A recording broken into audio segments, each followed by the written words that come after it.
Bak geldi, bak krasovkalarımız. Buna bak. Bak gelin al, ekspres üstünde gelin al, apar. Buna bak. Bak yeniden krasovkalarımız. Buna bak. Buna bak. Tüp yüngü. Yeri sen hiç bak burada. Amerikası. Gel bura. Bak her bir kesi gözleri bak. Buna bak.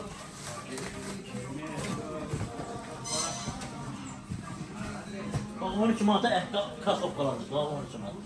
Bak en bahalı mallarımızdır bu. 30'a satılan mallarımızdır 12 manata. Bak 12 manata. Yani her bir kesi gözlüyor. Bak burada da çoktur. Bak 25 manata. Bak. Yani çoxlar yığılacaq 25 manat. Burada da en qədər. Buna bak.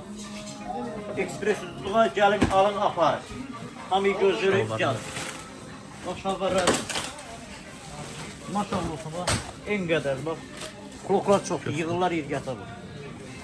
Bak. Hamı gözleri ekspres tutsa gelin alın aparın bak. Belki giden şalvarlarımız var. Buna bak.